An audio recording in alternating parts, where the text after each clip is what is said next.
Hey everyone, this week we will be rebroadcasting an episode of Sanlo's Story Mode podcast where Warren is interviewed by Sanlo's CEO. They discuss the different stages of mobile growth from supporting development through scaled game launches. Warren talks at length about the specific tactics Upptic uses across the game lifecycle, what our tech stack is, and what the future of gaming holds. It's a really interesting episode. I enjoyed it a lot. It gets really tactical and in-depth, and I really think that you guys will like the episode. Also, Upptic has an upcoming webinar, Lean Games Growth, How to Do More with Less and Still Kick I made the title. Are you proud of me? It's very good. Warren and myself will be joined by marketing leaders from Random Logic Games and Caliujnaia, some of our really good friends. Very excited to listen to what they have to say. The webinar will be on September 25th at 10 a.m. PST.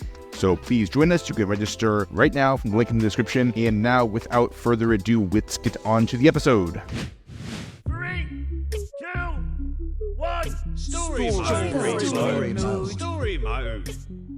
Welcome to this episode of Story Mode, where we talk to gaming founders and leaders in the gaming space about the industry and their insights. I'm your host, Olya, Caliujnaia, and today we have Warren Woodward, co-founder and chief growth officer of Upptic, who joins us to discuss growth marketing, UA, what's working, what's not working in today's market, but also what might be in the future. Warren co-founded Upptic in 2019, where he has spearheaded full-stack growth marketing initiatives for leading games. With over a decade of experience in user acquisition and digital marketing, Warren has held key roles in companies like Nexon, Blastworks, and Wargaming, where he successfully launched and scaled multiple top-performing mobile games. I'm very excited to talk to you about marketing, all things UA, and given your background as an operator at gaming companies, but now also that you're running Upptic and you work with multiple teams across different platforms, across different stages. Hi, Warren, and welcome to the show. Hi, Olya. Super happy to be joining you here today. Excited to dig into the topics. Awesome. All right. So first off, let's start with any exciting updates that you want to share. Yeah. And so I think my main update is more like a macro update of just sort of like the state of Upptic. You know, we're about 5 years old as a business, and the theme of kind of this current moment and kind of the fun growth for me as a founder is, I think always our vision was try to build this parallel business of like a full service like games growth agency, but also a software platform for, you know, automating and streamlining games marketing, all the moving pieces of that. And my big update is just sort of like we're starting to realize like what it means to be a software business and like really kind of bringing our software to market for the first time in a big way this year. And that's been both like fun and humbling for me. Like I'm really excited and proud of what we built. But it's also making me realize like as a founder, like, oh, this is a very different business, different challenges. So that's been fun to still be like growing in the space, and also just excited to like bring the software that we've been building, because it's the tools that we've been using to drive a lot of successes for our games for the last 5 years. And now just open that up to more small teams so they can get some of that same, leverage some of those same innovations that we've been able to internally. So yeah, that's what we're really excited about right now. I wasn't aware of the software piece. What does it do? Yeah, we call it the Games Growth Platform. And we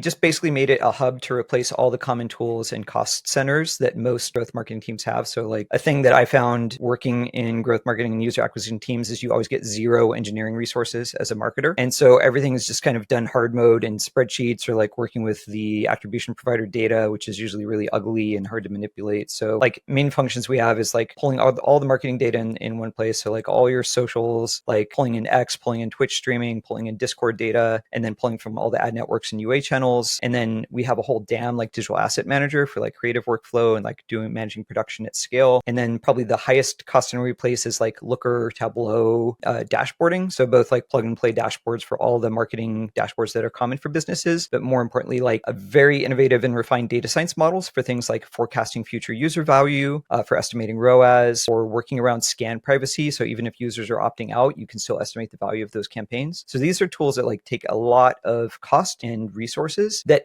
kind of, we saw every game team was solving for the same problems. So we're like, why don't we just box these tools, replace multiple cost centers, and we'll dog food, we'll use it ourselves. And when we feel like it's really great, we'll open it up to others. So, and obviously I'm not great at marketing it yet because you didn't know about it either. So, all right, that's exciting. So you're becoming more and more technology company, combining the valuable services and the tech. That's cool. Awesome. Let's talk a little bit about your background. Obviously, you have pretty impressive one. Again, you were an operator, like actually working within a gaming company, working on specific games. Can you tell a little bit about your journey, and then ultimately, why did you leave? Why did you start Upptic 5 years ago? Yeah, I think a lot of us that work in the space, we've had very winding paths. So I got my start in games and performance marketing kind of in the back of a van. So So for most of my life, I've also been a musician and I was touring in bands and stuff, but none of my bands were ever very successful from a financial standpoint. So we would always have side hustles that we would do to make money while we're on tour so we could still pay rent. At this time, this is kind of dating myself, but like MySpace ads was starting to blow up at the time and Facebook ads following that. And so I went down a little rabbit hole, like learning about that, learning about kind of performance marketing, and it caught my attention. I'd also been doing a lot of creative work in like the film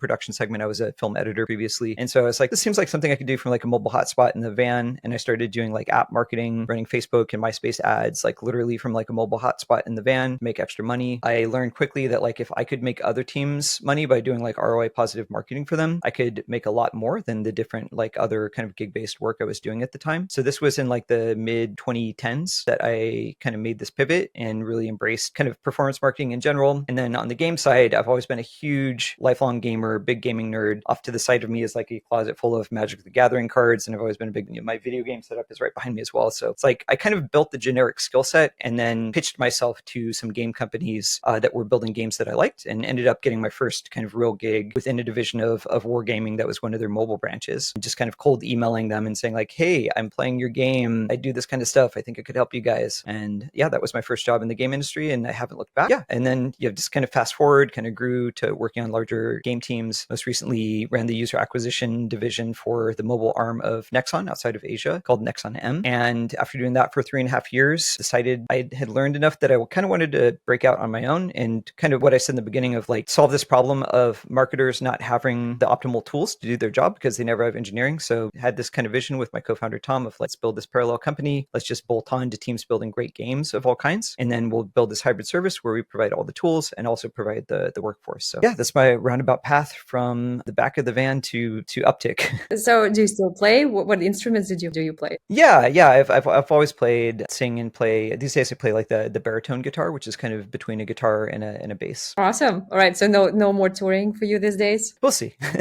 Right now I'm pretty busy launching games. But... Cool. And then I should never ask you about this, but your title is co-founder. So why co-founder and who's the co-founder? Why not go solo? That's a great question. I mean, so I'm a big believer in the power of co-founders and, shout out to my co-founder, Tom. I give him a lot of crap and pain, but definitely Upptic could not have had the success if it was just me on my own. Part of this is like, I have no like formal business background. I don't know anything about properly running finances for a business, never built software before, but I do love games. I think I'm pretty good at marketing. I think I have good relationships with people and team building. So I think with any startup founder, like you want to consider be realistic about your gaps and try to find a co-founder that complements those gaps. Like Tom on his side, he couldn't care less about like I love talking to you today. I love doing podcasts. I love, like working with our clients and doing that more like outward facing part of Upptic. He is just a machine for like optimizing the business. He's shipped multiple successful software products in the past. And he's very good with like all these kind of practical, necessary components that are just not fun to me. So I'm like, hey, you kill it at that stuff. The stuff you don't like doing, I love doing. So we fit together perfectly in that way. So I don't think everyone needs a co-founder, but if you are, it's something that I see is often a fail point with friends of mine that have tried to be founders is not acknowledging where their gaps are. Cause you probably know better than anyone, Olya, like there's so many things that you have to be strong at to be a successful founder. And very few people can check all those boxes as one person. So I'm a big advocate for. Awesome. So as a company, you've expanded quite a bit in terms of services that you provide. I believe from the get-go, you've helped games across different stages, where they in development, whether they pre-launch, soft launch stage, or whether they scaling. And then what's exciting is that you seem to have expanded to other platforms, like your origins, I believe, were in mobile, but now you offer coverage across multiple platforms. So would love to talk to you about both of those, about how you approach marketing depending on what life cycle the game is at, and then also how you think about multiple platforms. So let's talk about the life cycle of a game. And maybe to step back for a moment, because I wonder if that's something that also informed how you started and how you ended up scaling your services. Can you share a story? Who was your first customer and how did you get to the coverage that you're at now over the 5-year journey in terms of life stages and then in terms of the platforms? Yeah, that's a great question. So maybe just for a little context, and then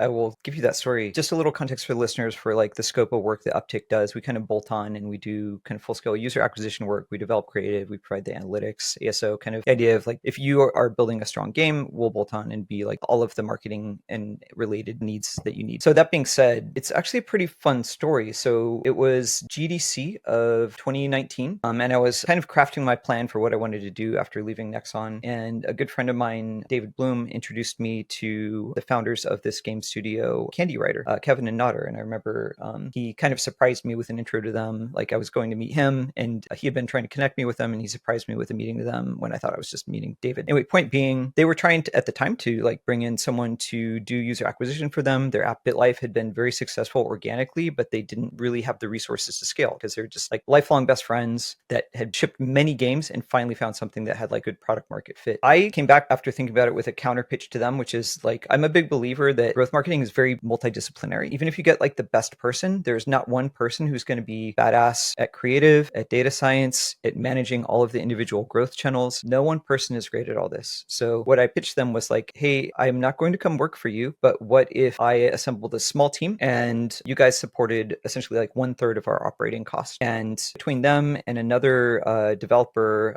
Exploding Kittens out of Los Angeles, who's that app actually never fully launched that we worked on with them. We started the company with them and 5 people. So we brought in basically an analyst, a creative person, and a UA person, and one other marketer. So that was like Caitlin, Rain, and Xander, and then Tom and myself. Yeah, that's how we kicked off the company. We just said, okay, we've got a little bit of skill for all of the core disciplines, and we've got this tiny portfolio of games. But that's how we started. And I'm very proud that we still work with Candy Writer today. At these days, BitLife is like usually in top 5 in the RPG category in the store. It's now like a massively successful. They were acquired by Stillfront Group. The original founders exited. We now work with the current CEO, Andrew, who's an awesome guy. But yeah, that's probably like one of our proudest achievements is like our day one client. We built a very slow and steady path of growth with them. They built a great app, so I don't want to claim too much credit, but yeah, just helping them on that journey to go from relatively low scale, but with great organic traction to just like one of the biggest games in the world. And like doing so for like 5 years plus, which is a huge credit to them for a game that can survive that. But it's also very difficult to, how can you survive at scale profitably as a mobile app for multiple years? It's something that very few teams solve. So let's talk about the stages. And Cartwheel is an interesting one because it's like you've seen them through different stages. And you had Exploding Kittens that sounds like at an earlier stage and didn't scale as much. So you kind of, from your earlier clients, you've seen the journey. So let's start with a soft launch stage. You got the game, and it's this critical moment in life where you're going to find out there are people out there that care enough to come and stick around and then ultimately pay for it. At this stage, at this almost like pre-user engagement and deep retention, like what are the critical stages of a successful launch? Yeah, it's a great question. So I'm a big believer that the role of your growth team or your growth person is very different at each of these 3 stages, which I think for purposes of this conversation, we can just break into pre-launch, soft launch, and launched scaled. I'll step back for a moment. I'm kind of muddied up the 2 stages. Let's distinguish that. Let's follow these stages: the pre-launch, the soft launch, and the growth stage. And I jumped into the soft launch. So let's talk about the pre-launch specific. What's important to be successful here, and how do you know if you are being successful or you need to change something? Yeah, absolutely. So I think it's really important to acknowledge that like successful growth marketing for an app doesn't start when the app goes live in the store, even for soft launch, that there is like a lot of foundational work you have to do before. The main categories are sort of like marketing side and plumbing side. So like on the plumbing side, it's very crucial that you get the proper SDKs in place, that you get all your data telemetry, get your measurement provider properly integrated, build out any key dashboards, onboard to any ad network, QA all the piping for that. It's not very fun work, but it's work you want to make sure is done and QA'd ahead of time. And then on the marketing side, have you designed a nice looking initial app store that's not going to repel users? Do you have good looking initial ads? Have you set up all the socials? Are they appealing? So that work can take a few months, like to do properly. Like usually we'd say like, hey, bring us on. We have unfortunately come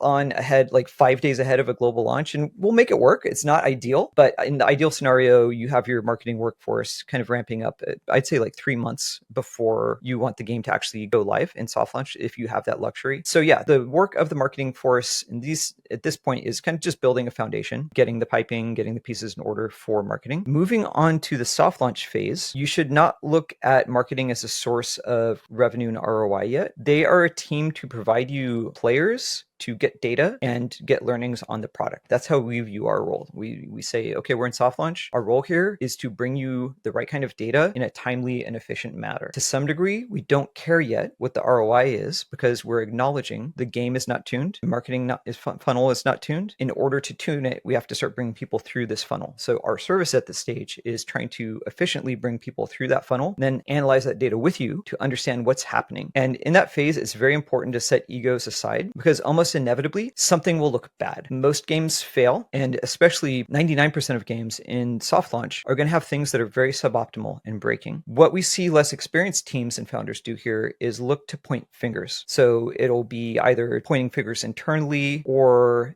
it can be antagonistic between the marketing team. Like, retention is low. Well, my game's great. Maybe you're just bringing us the wrong users. Like, we just need to set egos aside in this phase. And we try to honor that on our side too. We'll acknowledge like, hey, actually this campaign is set up in a way that might have brought lower quality users. This is part of the problem, just giving an example. But that's my main advice for that. Like, treat your growth team as a data providing service to bring the players in, set egos aside, analyze that together. And inevitably there's going to be things that need to be adjusted both on the marketing funnel side and on the game funnel side. Does that make sense for soft launch? Or, there's a little bit to unpack there. Yeah. It does. I'm curious more tactically at a soft launch. How do you think about what's the right amount of budget? What are the right sets of constraints that you need to operate within so you know when you need to stop? Yeah, that's a great question. My answer might be a little counterintuitive there, which is like you want the marketing to be pretty dumbed down in the soft launch phase. And our approach is you want to get average user behavior in the soft launch phase because you're getting a very small cohort of users. There's plenty of things you can do to get kind of your best possible users and get the metrics from that and have very shiny numbers. This is not going to represent what the game will achieve at scale. It's not going to represent what organic player behavior is like. So of course, we'll adjust based on the strategy of a given game, but our default recommendation is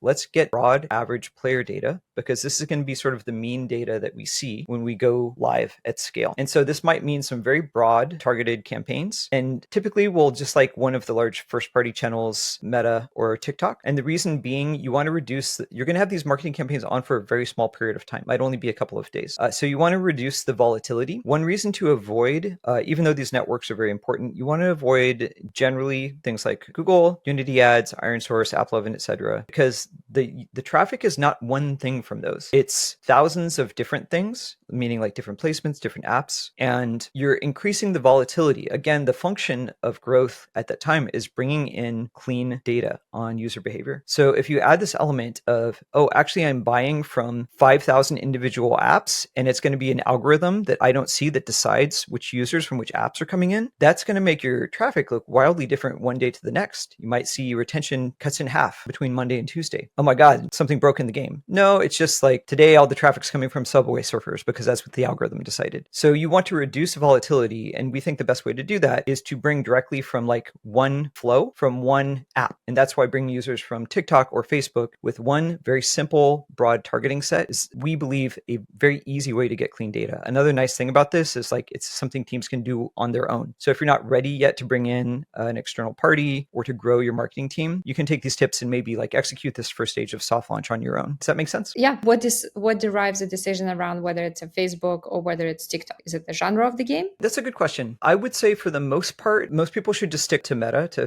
Facebook. And the reason is twofold. It tends to be if teams have experience with one type of media buying, it is Meta. So just stick with what you're comfortable with. The other thing is like TikTok is an amazing channel. For some of our games, it's definitely like overtaken Facebook as far as like the amount of profitable UA we get from it, but it's a hungry beast and it needs a lot of creative that is just bespoke to TikTok, following like the trends and styles of what works on TikTok. So if you're a lean team, you probably want to focus more on evergreen creative that you're going to be able to use from soft launch, global launch, and across multiple channels. So yeah, for most teams, the default should be Meta, but I do like to call out TikTok because it's probably the most relevant major channel that is like, now it's no longer new, but I still find a lot of teams like are not giving enough resourcing to TikTok. So the way one of the aspects that I'm hearing is that Facebook and TikTok, apart from like cleanliness of attribution, you also in both of those places, you get pretty broad audience from a demographic and like player behavior perspective. It's a broad audience and it's all coming through a similar experience. You know that those audiences are coming through the Facebook or Instagram app or through the TikTok app, and you kind of know their user experience versus like when you buy from Google ads, you have no idea, like the actual user could be coming through like, millions of different use cases and placements experience and flows. So we like that kind of boring aspect of the users coming from Meta and TikTok. What about the user base of Facebook or Meta and TikTok themselves? Is it a big, just from their own user base perspective, is it a wide population from planet Earth, or, is one skewing younger or skewing certain geographies, or is it, has a good representation of the population on this planet? Yeah, our default, again, we focus primarily in games. So usually what we'd recommend is just a very light targeting layer, like just a general games interest layer or something that approximates that. What we would not recommend is that you do like payer targeting, lookalike targeting, things like that yet. And some teams might not agree with this approach. But again, our goal there is get like boring normalized data. Yeah, very, very, very clear on that front. So now let's move on to the next phase. You are post soft launch. So you got some common trends from your initial UI campaigns. You understand who your user is, but it's growing, but not great. So you're at this phase where you need to scale your user acquisition. So how do you approach that now versus what we just talked about in this soft launch phase? Yeah, so I think there's one other kind of important in-between phase. So as you're completing the soft launch, usually what we'll recommend is like a 3-stage soft launch, like a basic technical test, testing the core game loop and funnel, a retention test, testing like deeper, like day 7, day 14 retention, and finally like a monetization test, testing the economy. This still is not going to give you perfect data. It's going to give you like much better insights than if you just open up the game and shipped it to the whole world, but you kind of have clues. So one important step that I would say happens in between completing soft launch and before the global launch is scenario planning. So this is another important collaboration between the developer and the growth team. We want to take the learnings from soft launch, and we usually recommend doing a 3-prong scenario plan with like a mid case, a bull case, and a bear case. And you take the data that you've acquired in the soft launch, and then you apply some assumptions of what you think might happen when you scale it up with growth marketing. And this is also important because usually teams have to plan budgets, 3, 6, sometimes a year ahead. You have no idea, like you don't have user behavior for your game for what the first year of behavior is going to be like. So that's kind of what I recommend is the in-between phase. And then, at the executive level, you can decide, do we want to unlock the budget or raise funding now for the bull case? Do we want to start with the mid? Do we want to start with conservative? So I just wanted to call that out. What are the key variables in that scenario planning? Good question. So I think the two variables are what sort of ROAS or ROI do you expect when you input marketing? How fast do you expect that to recoup or break even on that? And then what scale do you think is attainable? So for most any game that's halfway decent, there is some level of profitable spend that can be leveraged against it. For very niche games, this might only be a couple $1,000s a month. But for our largest games, we spend $2 to $3 million a month on them profitably. And there's a huge gap, obviously, between these scenarios. So I think when I'm talking about scenario modeling, you want to take the data you have from soft launch and market research and just past experience of your team, your friends, and your colleagues of like, okay, say we're not as big in like hyper casual games, but say you're building like a hyper casual like runner style game. Okay, cool. What has been the kind of, for the largest games in the space, what has been their monthly revenue run rate? Or the medium successful, how about those? What kind of CPIs did they normally see? So you want to take insights like that in building these scenario models. And then from that, choose the lane you want to start in. I usually recommend starting in like the mid lane. One reason you don't want to start the absolute most conservative, there's some things that kind of compound well at launch when an app is young. This was more so, I think, relevant in the older days of mobile app marketing, but it used to be that like featuring played a large role. So like if you had featuring going and you were pushing paid marketing at the same time, there would be a compounding result. That still exists to some degree of just any game that's getting like press. And if there's non-paid marketing support of any kind, it's pretty classical marketing, but that idea of like multiple touch points, increasing conversion. So this is one reason that I recommend that people don't start with the bare minimum. You want to start on at least like a mid case, and any other concurrent types of marketing you're doing, I would recommend like do those at launch. Does that make sense? It does. I'm curious about, because you brought up a couple of interesting things already. You talked about featuring. So yeah, featuring is no longer what it used to be, but you touched on supporting marketing tactics to what traditional UA has been. And then having those supporting UA tactics or marketing tactics help you compound the impact of UA campaigns. What are those less traditional tactics? You said publicity, press. So I'm curious on that one, like what kind of press would you do? Would be impactful for a gaming company, and what dictate who you engage with in the press world? Yeah, that's a great question. I think it really, and I know, Olya, we're going to go into a little bit about talking about kind of games across platforms. And this is one reason that I'm kind of speaking in a generic way. I think the marketing tactics or combination thereof that are used really vary depending on the platform and type of game that you're building. For example, I'm a big believer in PR and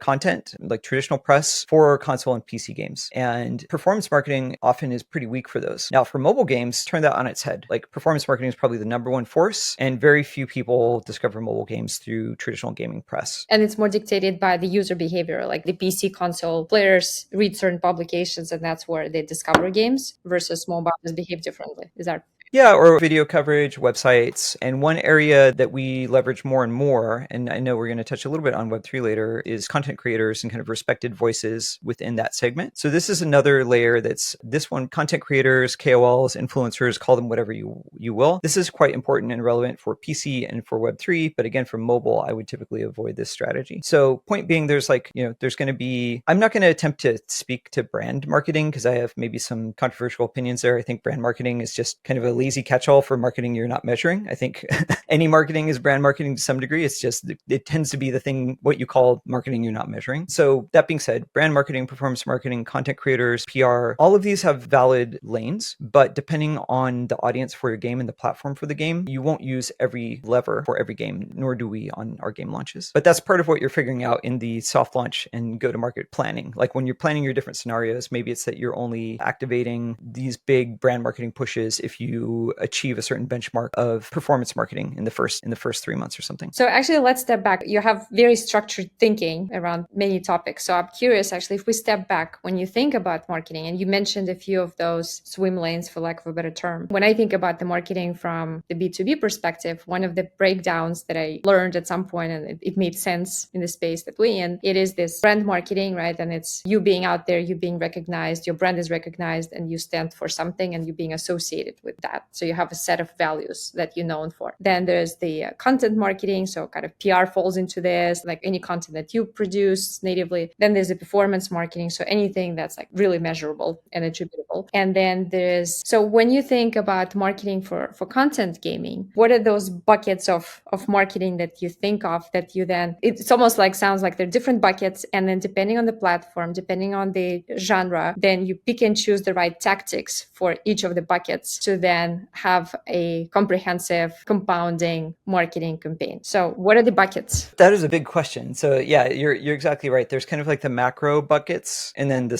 sub buckets. So it's a very basic question, but I don't know if I've thought about it before. I'll do my best. So you have the general, I think we called out most of them. There's the general performance marketing, which we'll call like paid ads that you can measure in a granular way. And then we have brand marketing, which we'll just call any sort of paid marketing that is less measurable. And then we have content creator marketing, which also has like sub buckets that can be like everything from like people who write Twitter threads about gaming to like people that make gaming content to traditional, it could be a basketball player, like bigger influencers. And then the last being like PR and press. So I think those are the four main buckets. And then within those, obviously, like within user acquisition, you have the, 200 different ad networks, although there's maybe like 8 or so that are relevant. Within content creators, you have different levels and different types of content creators and KOLs and influencers. And within brand marketing, it can be everything from events to paid ads, like billboards, everything in between. So yeah, it's an octopus of a question, but yeah, I think we can kind of break down to those 4 main buckets and then the sub areas within. Okay.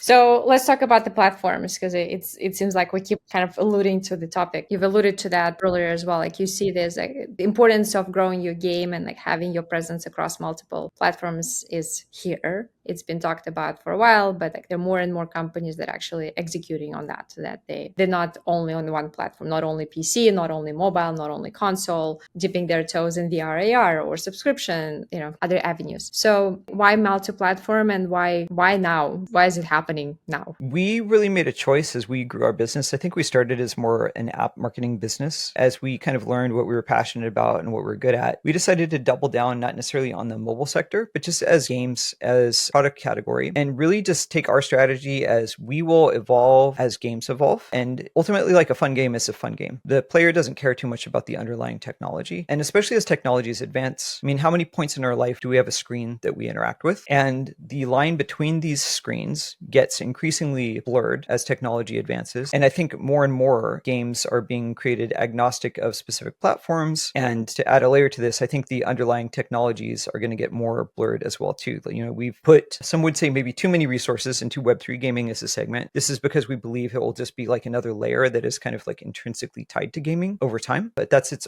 a whole separate can of worms. But yeah, in a nutshell, we think that like as technology advances and we have more screens in our life, it is very short-sighted to be like, we are a mobile game company, or this is a mobile game, or this is a PC and Mac game, because the way we actually consume our content is becoming more agnostic. And I think games, this applies to as well. We want games that we can interact with in the appropriate way, regardless of where we're at, if we're on our couch, if we're at our computer, if we're standing in line at Starbucks. And I think that's kind of inevitably where more and more, at least of the largest scale games will go. I'm a pretty core gamer, so I do still like a game that's going to be best experienced on a big TV on my couch. But for us as a business, we want to be scaling the world's biggest and most broadly appealing games. So I think that is really in line with cross-platform. And I guess I would say the last thing, and this is probably maybe in line with some of your vision, what you've taken the approach at Sanlo. I think if you're a founder or a developer, you're doing yourself a disservice if you're not creating cross-platform products, because you're basically saying, I'm going to do the same amount of development work, but cut off 2/3 of my audience. Like, I'll never forget the first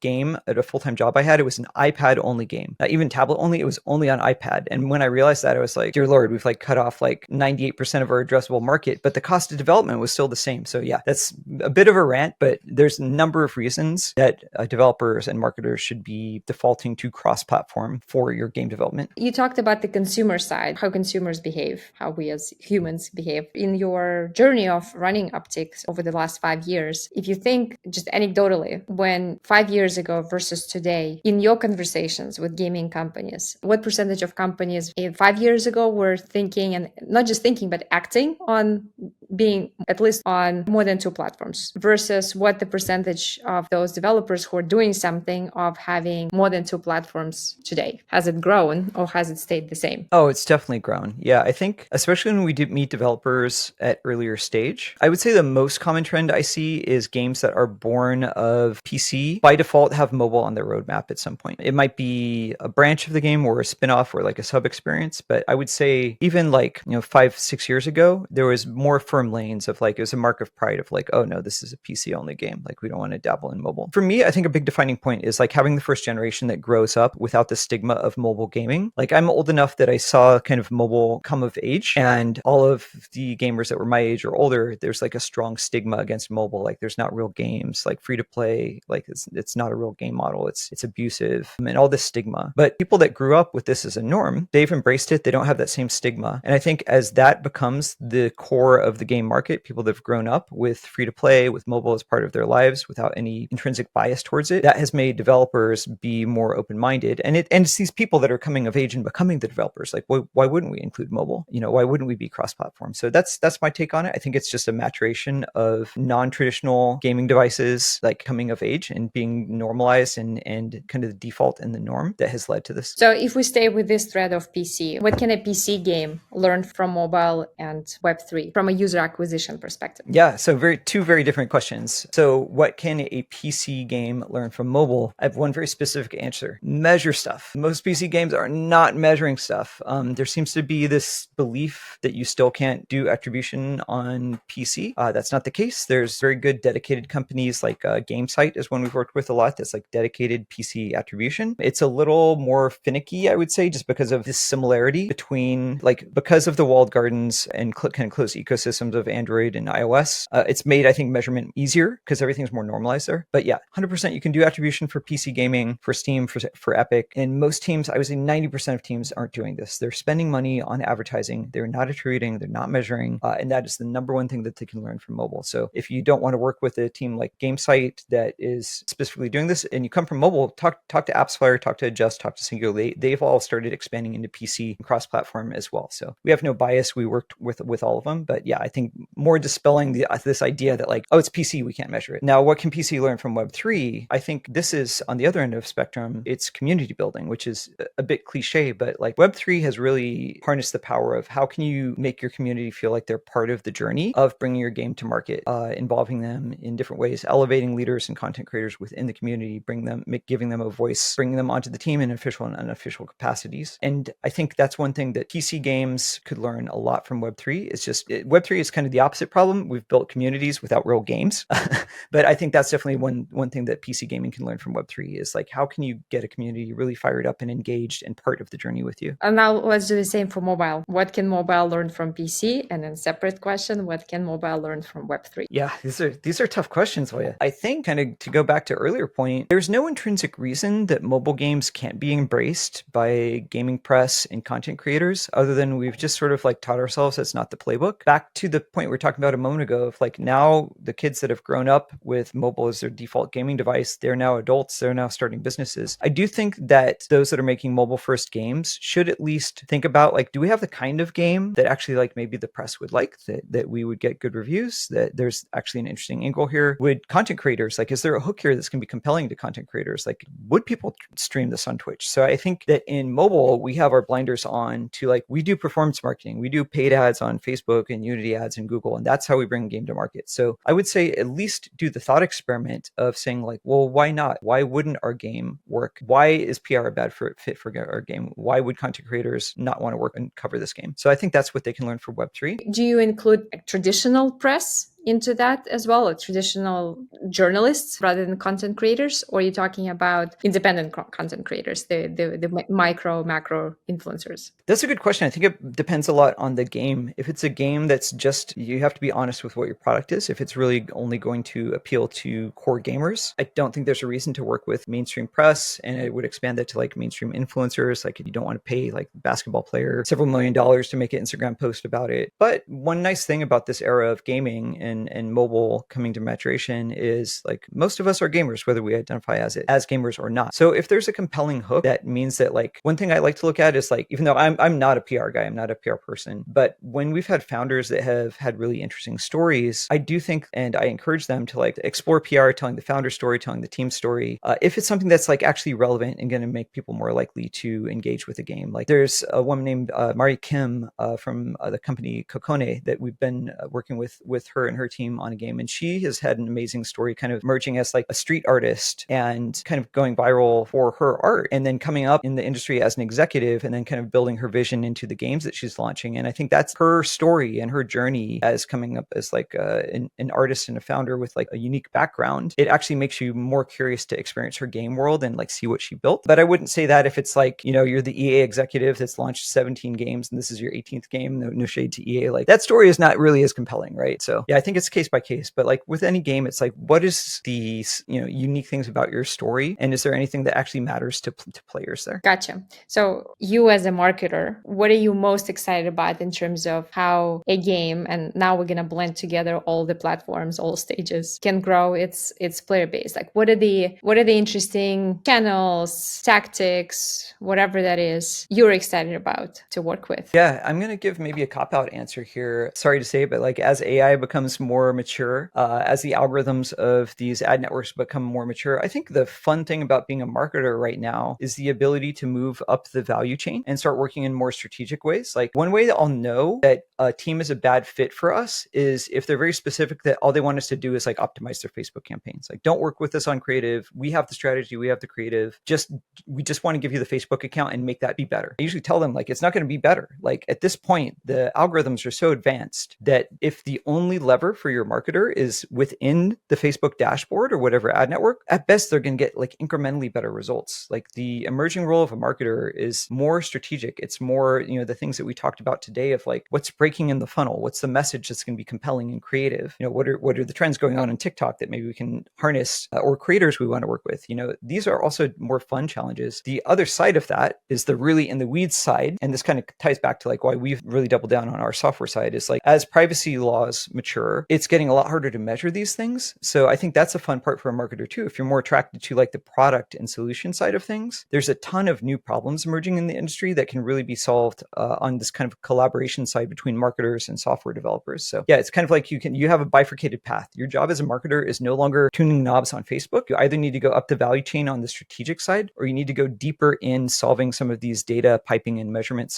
problems that are emerging as we introduce more privacy into marketing. Interesting. Okay. You keep talking about growth and marketers and the team, your growth team, and how you collaborate with the growth team. Has the talent or requirements, who can be and who can do well in that growth role, changed. Now that there's so many changes, like you mentioned AI, you mentioned privacy, rules are advancing, attribution is changing, like there are many more channels to explore. Games are going multi-platform. It's a very different world from what it was 5 years ago. So what makes a good marketer now in games? And what are the skills that you need to be working on and building to stay ahead of the industry and be ready to do an amazing job as a marketer in gaming? I mean, that's part of why I've never gotten bored of this work. Is like it's so multifaceted. The skills to be, and this is also part of why I like, pumping my own bags here, but like this is part of the vision for Upptic is like marketing is not the work of like one person, successful growth marketing. Like you need a true diversity of skill set and mindset to do this right. Like you need people on the team that can get really into the data, but you also need people that are passionate about like being actual marketers and messaging and improving conversion through that. You also need the weird like soft skill side of like, I need to negotiate with the ad network, or I think, they've had fraud and I need to like intimidate them and get our money back. Like these are like totally unrelated skill sets, and if you drill down even further, just the expertise that it takes to get success out of network A is different from network B and so on. So our approach is like, are you a smart, kind person that is down to learn? And like, do you have maybe like one thing that you can contribute that you're really good at? So we've brought in people from the team. Like one area we've been expanding a lot into is like working with content creators and influencers. So we've brought in a couple of people to the team recently that are like making awesome gaming content on X and YouTube. And we think they're awesome at that and they want to learn. So they've maybe never ran a Facebook campaign in their life, but we know that they can help us build out our content marketing arm, working with other content creators and build out the strategy, the measurement tactics for that. What is the tools we need to co-develop there? And that's really awesome. But they're going to be really, different skill set from someone like, Rain, who is like our first UA team member and director, who is like, one of the world's best Facebook buyers and just knows all of the ins and outs of traditional UA. I would say the main thing is like, don't expect that you're going to get a unicorn. Identify like, what are the key things you need to do to kind of take your game to the next stage? And it might be, for most teams, it's like you have a buyer that can run like Facebook and TikTok. If you only need to get a few thousand users in a day max, like cool, maybe you can just start there and hire like one or two people that are good at that. So long roundabout answer, but yeah, point being, in the same way that we talked about all these moving pieces, you're ultimately going to get the best ROI from your hires if you hire smart, kind, collaborative people that have a diversity of backgrounds, values, and skill sets. Like we found that formula to be really powerful here at Upptic. I think the thing I'm proudest of is like the retention on our team. Like people really stick around here. I think we try to build a space where like we can all debate with each other, collaborate, build products together, and respect that like, okay, this person's from a different country, they have different training, different skill set. As long as it's complementary, kind of comes back to the founder's question up top. Like we'll build a better thing as a collective here because we're contributing all of these different skills that are all equally important for successful growth marketing, and that sum is always greater than the parts. All right, the biggest question to wrap up the conversation: what are you most excited about the gaming industry in large, in general? Yes. The thing that I'm most excited about right now, and this is also, again, a lazy answer because it's the thing anyone would say, it's AI, but it's not for maybe the obvious reason. I think that, and you can apply this to technology in general, what we're seeing, and AI is just really accelerating this, is the resources and skill it takes to build a game. That bar is getting lower and lower and lower. And in the same way that, like, I mentioned up top, I come from the music world. I think when the cost of music production and the tools for people to do music production at home became more readily available, it opened up this like creative blossoming, all these new artists and new genres emerging. I am very optimistic, and I think we're seeing the early signs that we'll see the same thing for gaming, that we can see like teams of one or two people with a really awesome idea that never would have gotten approved in a boardroom coming to market and finding natural traction that way. And so that's the thing I'm most excited about. I think we're at a real acceleration point where technology is going to let teams do more and more with less and less. And it's going to let really cool ideas that never would have made sense come to market and be discovered. And that's where being discovered becomes even more critical. And the marketing skill set is very important. Awesome. Well, Warren, thank you so much for joining us. It was an absolute pleasure. I didn't even realize that we ended up running out of time. So it's always a good sign. I wish we had more time, but thanks for joining today. My pleasure. Thanks so much for having me, Olya, and excited to see what you guys are building in this next phase with Sanlo and everything you're working on cross-platform. Thanks for listening to us, and we'll be back with the next episode in 2 weeks. Bye for now. Thanks for listening. You made it to the end. Congratulations.